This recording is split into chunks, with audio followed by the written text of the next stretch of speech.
I haven't done a video for a bit. I've got a couple of subjects I've been thinking about, and luckily with the awesome neurodivergent people I chat to, then we get each other thinking about different subjects. So what I wanted to talk about was emotional enmeshment. I think I've already done a video on it, but I thought I'd do it in case I haven't. So all of the things I say are from just my own experience, and from kind of spending a long time thinking about it, why we react like we do, and ways in which we can try and survive in this world. Like I always say, I think that the future will change, and I think it will become a norm as far as I'm concerned, because there is so many more of us all the time, and we have some brilliant traits. I think the world can be quite harsh, so for the people that we are, I think the more of us there are, I think the more sensitive the world will become, and that's just what I think, and more emotionally intelligent. So this can't be a bad thing, but for us in the meantime, who are isolated and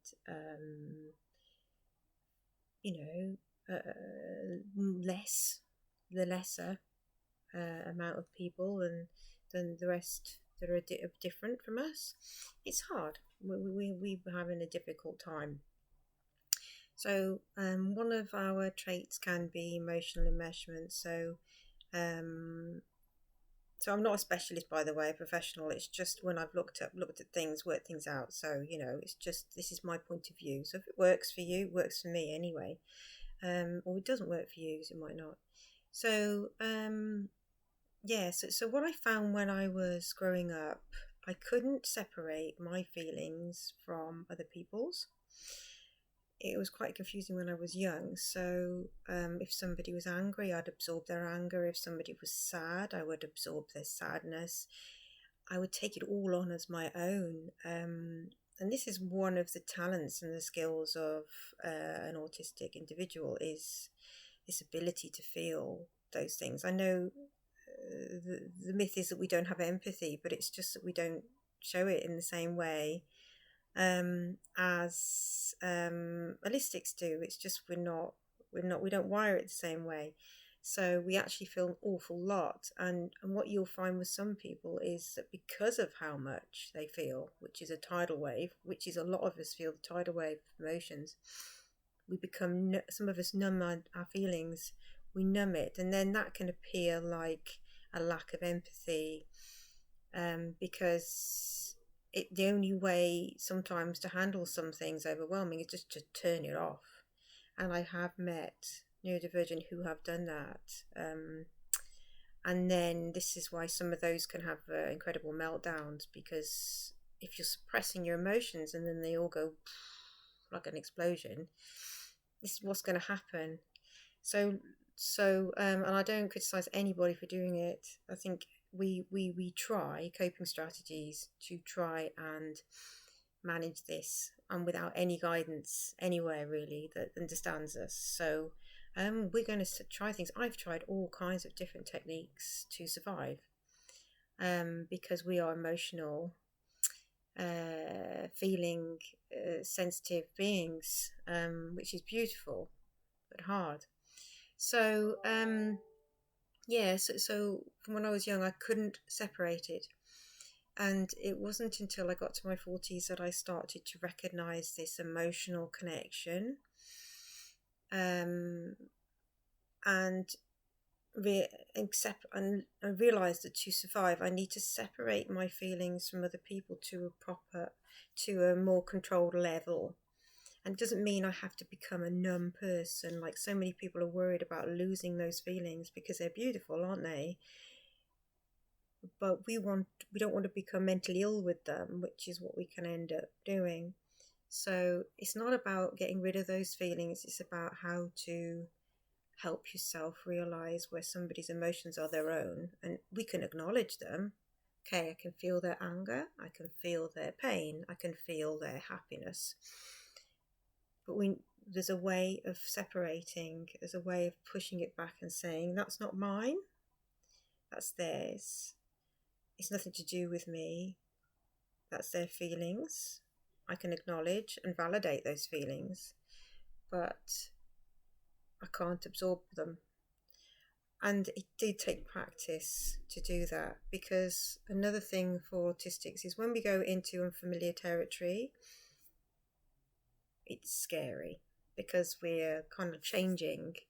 But we go by patterns, don't we? Quite often we go by familiarity. It keeps us safe, and it's it's what we know. And when we go into a place of uncomfortableness, we get afraid of that. So when we kind of like change to improve our lives out there, it becomes an uncomfortable change, and this is why some of us stay stuck in that place, because that change is an uncomfortable one. And whenever I've done anything different, I will go back to what's caused my pain, because it's what I know. So when we go somewhere we don't know, it's scary. So when I started to learn how to separate my feelings, and it had to be a few different techniques. It had to be mental thoughts. I had to say in my head. And I also, the first few times I did it, I had to comfort myself because it was scary, because I was used to taking on this pain and responsibility for everybody. So I had to learn how to not to, and I had to comfort myself. This is okay, this is fine. I had to comfort myself, maybe go off somewhere quiet. And when I first started doing it, I would venture into these situations and venture back. I spent more time away from them than in them, because it was getting used to it, getting used to how to learn to separate my emotions from other people. I had to do it carefully. So it was mental thoughts. It was a lot of comfort for myself. And like anything, once you've practiced it a few times and you go past that point where the uncomfortableness starts to decrease, then it becomes who you are. And now I do it automatically. I automatically can separate. I can acknowledge and see the pain, and I can acknowledge and feel it, but I do stop it. There's a buffer. And I go, right, if I want to help this person, me feeling everything is not going to help them, and it's not going to in any way help me or allow me to function every day with my job, which, is working with neurodivergence. So I can do that. How am I going to function, take care of my sons and carry on? I need to separate those feelings and to learn how to do that. No, it's no criticism if somebody can't, because you're a different type of neurodivergent, and maybe your natural thing is maybe working with animals or plants or things that don't create too much for you to absorb and to become overwhelmed. But if you're the same type as I am, then we can learn how to do that if we want to. It's a choice. It's just that I want to try and live a way that I can help other neurodivergent, but remain safe and mentally, which I didn't know I had to do before. I didn't realise this special gift we have needs to be looked after. It's precious. These feelings we have, this way we can feel the environment, it's an amazing thing. So I can use mine now to feel somebody's pain, but not take it on board as my own or my responsibility, but I can recognise strategies where I might be able to help. Because I can go, okay, I can feel that, must feel like, I think maybe we could do this and that, maybe these are the key points to it, and they'll go, oh yeah, that is it. So I'm using it now. Another thing to say is that it's not foolproof. There are points of a month that we will be more sensitive.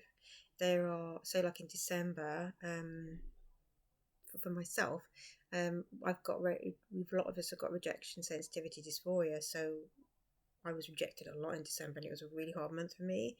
So I noticed what a hard month it was, a lot of rejection. And it wasn't like personal, it was just people's situations, things being cancelled. It was all these sorts of things that, really set me off. So that month, so we do have moments where we can dip. So then what I kind of do is I go, okay, I'm attaching to people again, and I need time to recover from that because we're sensitive beings. And then there will be a point where I'll feel comfortable again, and I'll be stronger, and I'm stronger again now. So it's like I have this sometimes a work in progress, but I think the more we do it, the more quicker we bounce back.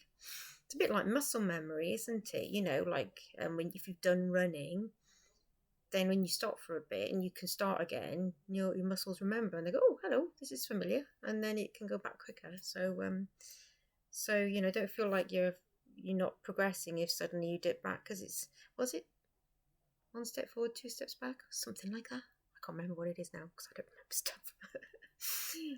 Okay, I hope that helps. You can look up emotion enmeshment and see if it relates to you, and there'll be guidance and tips. Obviously, go with people that you think it sounds right to you. Don't just blindly follow somebody like me.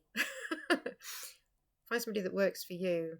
Look it up, and you might be able to realise, oh yeah, that is me, and I do that. And then somebody might have some better tips than I do. Well, not might, probably have. All right, take care, guys.